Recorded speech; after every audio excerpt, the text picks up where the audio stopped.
Breaking news చూస్తున్నాము. తెలంగాణ పంచాయతీ రిజర్వేషన్లపై దాఖలైన పిటిషన్లను high court ఈ రోజు విచారించనుంది. బీసీ జనాభా శాతం మేరకు రిజర్వేషన్లు కేటాయించలేదన్న ఆరోపణలతో పలువురు అభ్యర్థులు కోర్టు ఆశ్రయించారు. కల్వకుర్తి నియోజకవర్గంలోని వెల్దండ మండల తిమ్మనోనిపల్లి గ్రామ రిజర్వేషన్లపై ఒక పిటిషన్ దాఖలైంది. గ్రామంలోని అన్ని వార్డులను ఎస్సీ ఎస్టీ వర్గాలకే కేటాయించారని, కానీ అక్కడ బీసీ జనాభా ఎక్కువగా ఉందని పిటిషనర్ పేర్కొన్నారు. ఇది సామాజిక న్యాయానికి విరుద్ధమని వాదిస్తున్నారు. ఇక సంగారెడ్డి జిల్లాలోని కొన్ని గ్రామాలకు సంబంధించిన రిజర్వేషన్ కేటాయింపులను సవాల్ చేస్తూ మరో పిటిషన్ హైకోర్టు ఎదురుగుంది. మొత్తం మీద రాష్ట్ర ఎన్నికల షెడ్యూల్ నడుమ ఈ కేసులు కీలకంగా మారాయి. హైకోర్టు విచారణలో రిజర్వేషన్ విధానంపై స్పష్టత వచ్చే అవకాశం ఉంది.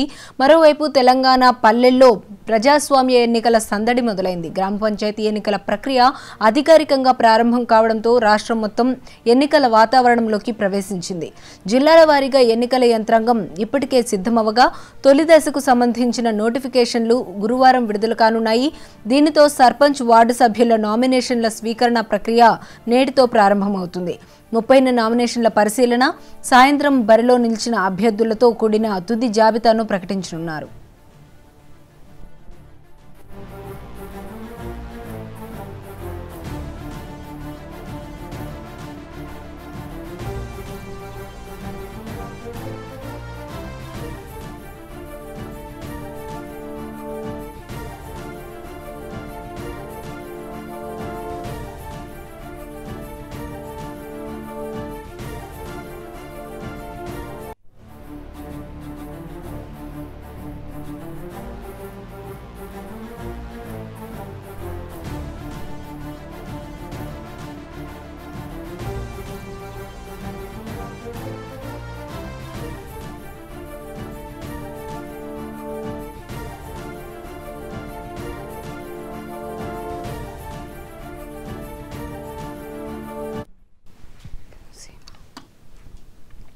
తెలంగాణ పంచాయతీ రిజర్వేషన్లపై దాఖలైన పిటిషన్లను హైకోర్టు ఈ రోజు విచారించనుంది. బీసీ జనాభా శాతం మేరకు రిజర్వేషన్లు కేటాయించలేదన్న ఆరోపణలతో పలువురు అభ్యర్థులు కోర్టు ఆశ్రయించారు. కల్వకుర్తి నియోజకవర్గంలోని వెల్దండ మండల తిమ్మనోనిపల్లి గ్రామ రిజర్వేషన్లపై ఒక పిటిషన్ దాఖలైంది. గ్రామంలోని అన్ని వార్డులను ఎస్సీ ఎస్టీ వర్గాలకే కేటాయించారని, కానీ అక్కడ బీసీ జనాభా ఎక్కువగా ఉందని పిటిషనర్ పేర్కొన్నారు. ఇది సామాజిక న్యాయానికి విరుద్ధమని వాదిస్తున్నారు. ఇక సంగారెడ్డి జిల్లాలోని కొన్ని గ్రామాలకు సంబంధించిన రిజర్వేషన్ కేటాయింపులను సవాల్ చేస్తూ మరో పిటిషన్ హైకోర్టు ఎదుట ఉంది. మొత్తం మీద రాష్ట్ర ఎన్నికల షెడ్యూల్ నడుమ ఈ కేసులు కీలకంగా మారాయి. హైకోర్టు విచారణతో రిజర్వేషన్ విధానంపై స్పష్టత వచ్చే అవకాశం ఉంది. మరోవైపు తెలంగాణ పల్లెల్లో ప్రజాస్వామ్య ఎన్నికల సందడి మొదలైంది. గ్రామ పంచాయతీ ఎన్నికల ప్రక్రియ అధికారికంగా ప్రారంభం కావడంతో రాష్ట్రం మొత్తం ఎన్నికల వాతావరణంలోకి ప్రవేశించింది. జిల్లాల వారీగా ఎన్నికల యంత్రాంగం ఇప్పటికే సిద్ధమవగా తొలి దశకు సంబంధించిన నోటిఫికేషన్లు గురువారం విడుదల కానున్నాయి. దీనితో సర్పంచ్ వార్డు సభ్యుల నామినేషన్ల స్వీకరణ ప్రక్రియ నేటితో ప్రారంభమవుతుంది.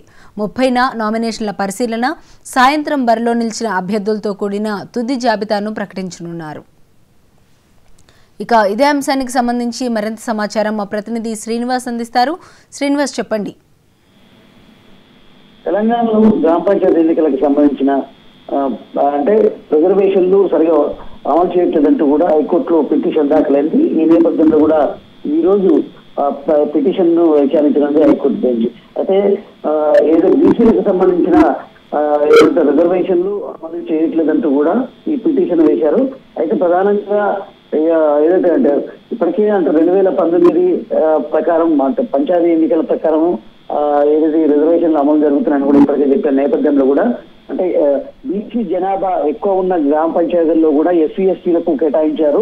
సో ఖచ్చితంగా వాటిని అది కరెక్ట్ కాదంటూ కూడా హైకోర్టుకు వెళ్లారు. ఈ క్రమంలో కూడా నిన్న విచారించిన హైకోర్టు ఈ రోజు వాయిదా వేసింది.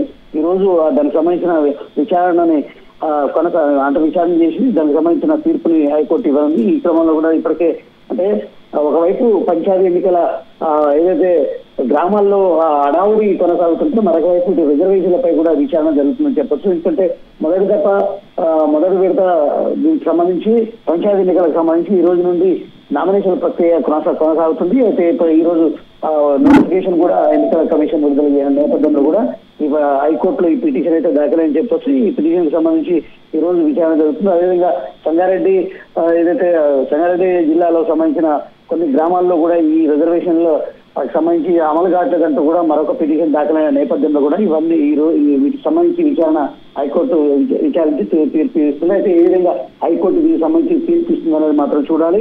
ఎందుకంటే ఇప్పటికే ఏదైనా బీసీలకు 42% జనాభా దామాషా ప్రకారం బీసీలకు 42% రిజర్వేషన్లు అమలు చేయట్లేదంటూ కూడా ఇప్పుడు బీసీ సంఘాలు ఆగ్రహం వ్యక్తం చేస్తున్న పరిస్థితి. అదేవిధంగా ఆందోళన బాటకు సిద్ధమైన నేపథ్యంలో కూడా ఈ బీసీలకు కేవలం 15% రిజర్వేషన్ అమలు చేస్తున్నారు అంటూ కూడా పిటిషన్ దాఖలైన నేపథ్యంలో కూడా హైకోర్టు ఏ విధంగా విచారించి తీర్పిస్తుందనే మాత్రం ఉత్కంఠ రేపుతుందని చెప్పారు. Okay right, thank you Srinivas.